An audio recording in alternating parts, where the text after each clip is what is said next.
Well, hello everyone. This is video number 2 of my amateur fuel pump replacement on my 2011 Ranger XLT Super Cab 2.3 5-speed manual, of course 2-wheel drive. If you didn't see my other video, I posted a video after I cut that hole in the bed using an angle grinder. I first tried my Sawzall, and it's just, you can't get the angle right, and I was afraid of the tip of the blade hitting any of those hoses. I don't want to do that. That's just going to delay me getting this thing fixed and getting a vehicle back on the road.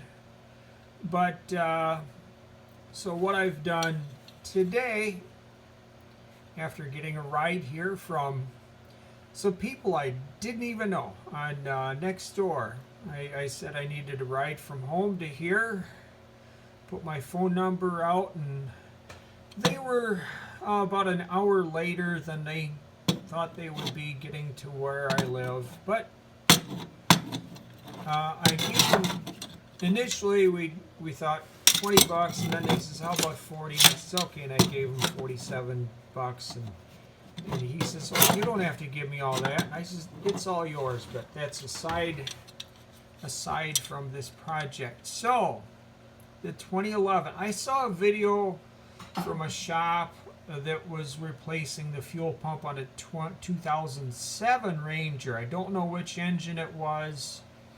Maybe it doesn't matter which engine the truck has. I don't really know.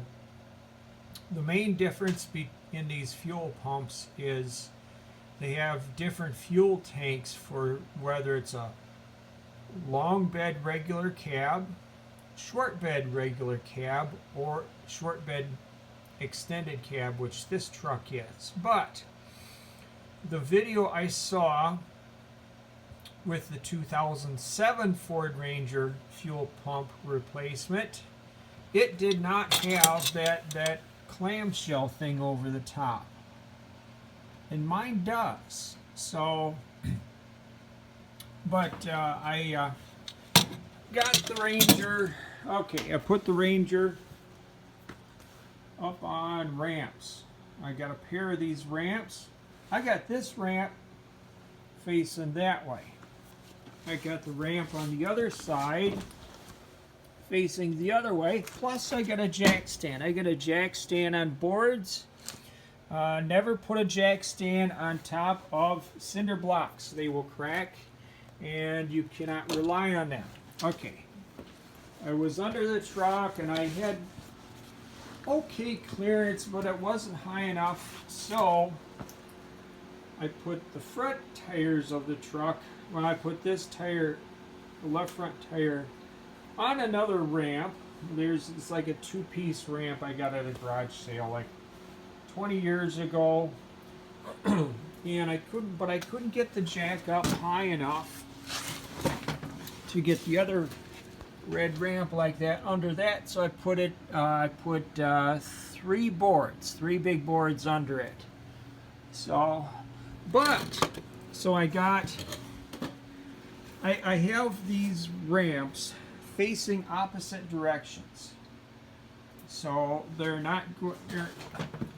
So the end that sticks up kind of as a bump stop, it's facing. So it's facing this way on one side, facing the other way on the other side. So I'm thinking of all ways that something could go wrong that I don't want to happen. And, like I got gasoline. I got gasoline in a can and I put it outside. I just didn't. It's outside. So I didn't want it in here in case something went wrong, and poof, we have a fire. I got fire extinguishers here.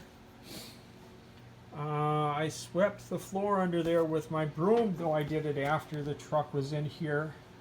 I did have to, there's the 3 screws I had to take the gas cap off, and then there's 3 screws that hold that filler neck there in place.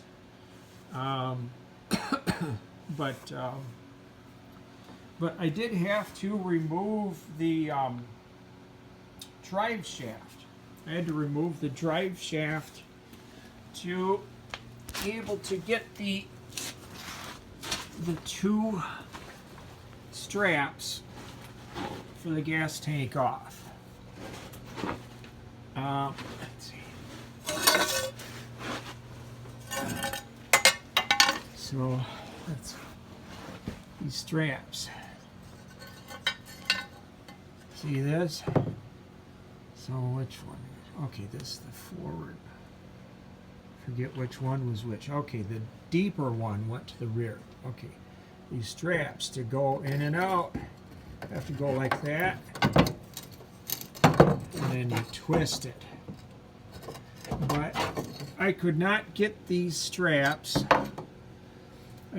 These are fairly stiff straps. I could not get them to bend enough to clear the drive shaft. So I had to remove the drive shaft. Stupid me, I did not bring my impact wrench with me to here to the barn, and I should have brought it with me, but oh, is it raining? Oh, they said something about freezing rain. Anyway, to get the bolts out to remove the drive shaft, that's a 12 point, so it's a 12-point metric.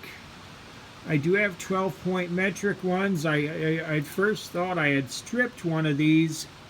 I took the wrench off of it and took and pounded at this end right here to make sure it was fully on, because I'd be kind of screwed, because I wouldn't be able to get this far without removing the drive shaft. Another thing to consider is depending on what angle you're at. You take the drive shaft out, the tail shaft of the transmission could just start leaking immediately. That's another, another fire hazard. You don't want to have any trouble lights below it, anything that could light the oil on fire. You don't want to drip it on. Well, of course, you want to avoid dripping it on the floor, on your foot, your legs, your face, your eyes. So we got the drive shaft out, got the straps out, and so the tank is hanging down, but it's not coming out. It's hanging down. It's held up by the gas filler neck right here. That's what's keeping it from coming down. Okay, I could try and unhook the gas filler neck. I don't know. I think I'm going to try and replace the fuel pump from the hole up above that I cut last night. I'm going to give it a try, but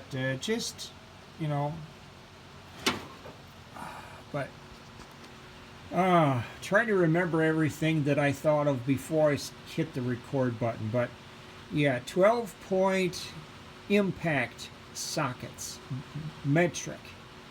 You want to have, so I got 6-point impact sockets right there. But to get these out, you will need a 12-point, because the 6-point will not fit over there. And so I'm just recording stuff for people that have never done this. I've done a fair amount of wrenching since 1987. I did have the tank out of my 2004 Ranger 4 years ago, trying to replace the fuel pump, and I got kind of stumped and put it back together. I had a shop do it, but so be careful when you're doing this, of course. I do have a shelter. I don't have heat. Well, I got a little electric heater I've had plugged in the corner. It's actually raised the temperature a little bit. But from all the videos I've watched several videos on YouTube, and you know what makes a lot of sense to me is unbolting the bed and lifting it up. Some people will unbolt the bed and tilt the bed back a foot or two. Some people will slide the bed back a little bit. This one's a 6 foot short bed. I bought a replacement 7 foot long bed for my flatbed Ranger. I actually weighed it once, and without a tailgate, no tail lights, it was dead on 200 pounds. But I don't have any friends around here to help me lift the bed off. I do have an engine hoist. I just have too much clutter in here to be doing that. Well, okay, unless I used my overhead hoist, my homemade overhead hoist that I built about 20 years ago. But I'd have to move more junk out of the way, and of course, yeah, that's my fault. That's my fault. But as soon as this truck's back on the road, I'm just going on a big decluttering phase of my life. Just getting rid of stuff. Like this is an engine from a Toro 265-6 that I bought in 2018 as a parts tractor. And I think I'm just going to list the engine on Craigslist, make offer. Just make offer. $1,100, ran beautifully. Darn, this is not a good sign. Raining. It's actually raining outside. And it's December, it's not quite midnight, December 25th. Yeah. Yeah, this end of the barn will leak. Leaks right on this end right here. So I hope that doesn't start happening. If it does, I'm going to have to take this junk off. Okay, for bed bolts. Remove bed bolts. At least my 2009 used a T55 bit. It's this one right here with my fourth finger on. And I do have a video on my Boyd the Goofball channel from summer of 2022, removing the bed from that truck. That was a truck that was hit in the rear 4 times by 4 different women.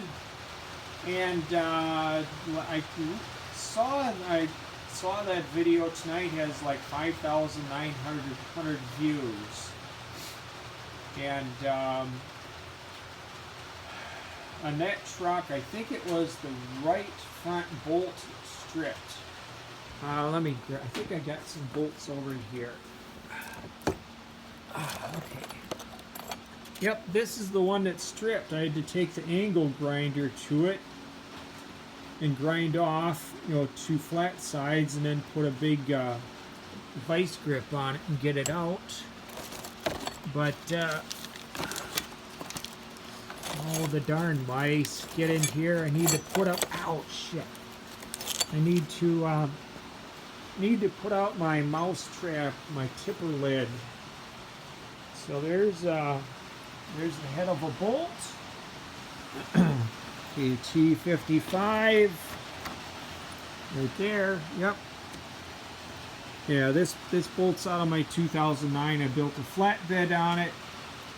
like from August till October of 2022. That was a fun project. I'm gonna be putting aluminum flatbed on it that I bought from the property owner's son last summer.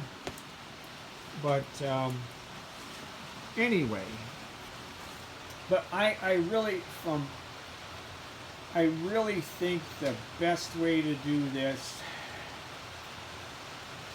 is unbolt the bed, lift it off, or tilt it back, or unbolt it, slide it back a foot and a half or 2 feet.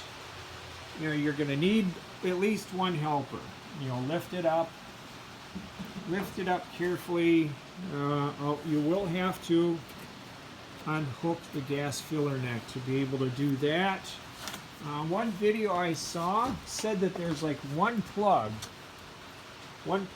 back here where you can unhook the truck wiring harness from the harness that goes to your tail lights and the license plate lights. I didn't notice that when I took the bed off my 2009 Ranger, but so darn, I'm getting cold. I had like 4 sweatshirts on. No, I had 5, and I took them off, 4 of them off. Well, kind of like hoodie sweatshirts. Took them off, thinking I'd be warm enough, and I'm not. But anyway, so I don't know what year they added that little clamshell, that little cover to the top of these fuel tanks, but you know, this one's a 2011. This Ranger was built November of 2011. The last Rangers were built into early December 2011. I went to the St. Paul Ranger plant on the last day of production. I think they built the last truck early in the morning. Had the press there and stuff, but anyway, for these bed bolts, there people say if you're planning on a repair like this, like 1 or 2 days before, spray some kind of penetrant on the bolts from underneath. Of course, don't do that when the truck is warm. You don't want to spray any flammables anywhere near a hot exhaust. Okay, I think I got clips. There, these clips. Okay, these are the clips that slide into the frame. That now if I only had 3 hands.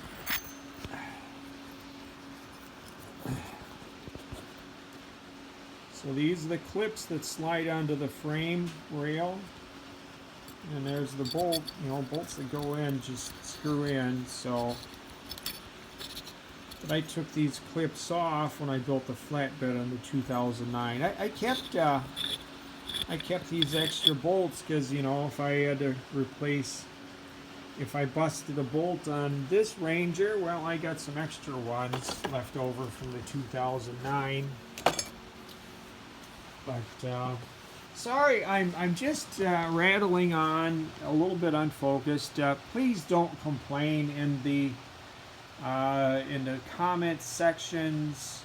I almost never do any editing to my videos, but that's just me. You're not being charged a fee to watch my videos. I guess that's all I can think of. I'm going to tackle this next. I got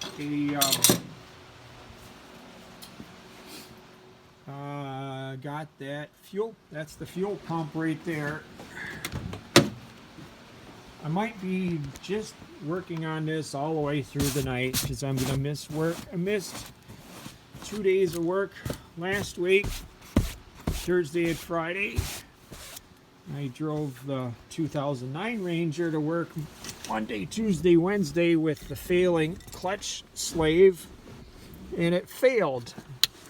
It failed like a quarter mile from my work Wednesday morning, and I was able to get it, nurse it in, and I have it. It's parked in the back parking lot at the machine shop I work at. So there's the fuel pump for this truck. Guess that's everything I can think of. Thanks for watching. See ya. Bye.